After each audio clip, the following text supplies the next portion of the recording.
Hello అండి, welcome back to my channel. మా daddy అయితే మెంతికూర తోటకూర తీసుకొచ్చారు. అవన్నీ చాలా ఫ్రెష్గా ఉన్నాయి. మా మమ్మీ అయితే మా కోసం, జోషి కోసం, నా కోసం పెసరట్లు అయితే వేసి ఇచ్చింది. మేమిద్దరం తినేసి అయితే నేను మెంతికూర కోస్తున్నాను అనమాట. మెంతికూర కోసినప్పుడు చేపలు ఆవిడైతే వచ్చింది. ఈ చప్పిడి గొరకలు అనమాట తీసుకున్నాం. నేనైతే పక్కనే మెంతికూర పప్పు అయితే చేస్తున్నాను. పసుపు కారం వేసేసుకుని కుక్కర్లో పెట్టేసుకుని అది ఉడికిపోయిన తర్వాత దానికైతే తాలింపు వేసేసుకుని పక్కన పెట్టేశాను. ఇంతలోపు దొండకాయ ఫ్రై చేస్తున్నాను. దొండకాయలు వేసుకొని అవన్నీ బాగా ఫ్రై అయిపోయిన తర్వాత కారం అవన్నీ లాస్ట్లో వేస్తాను అనమాట. కారం, ఉప్పు, కొంచెం గరం మసాలా వేసుకున్నాను. సో ఇది కూడా ఫ్రై అయిపోయింది. సో చక్కగా అన్నం పెట్టుకొని తినేసాను. తర్వాత ఏమో ఈరోజు కర్రీ అయితే బాగా వచ్చినాయి టేస్ట్.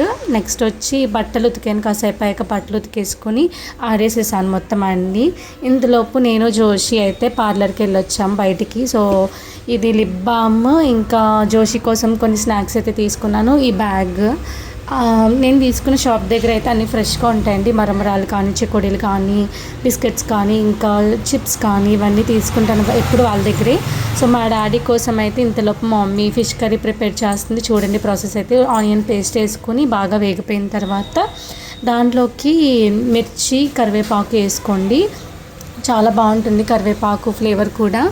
నెక్స్ట్ ఇందులో గరం మసాలా వేసుకొని బాగా ఫ్రై అయిపోయిన తర్వాత మ్యారినేట్ చేసుకున్న ఫిష్ ముక్కల్ని కూడా వేసేసుకోండి.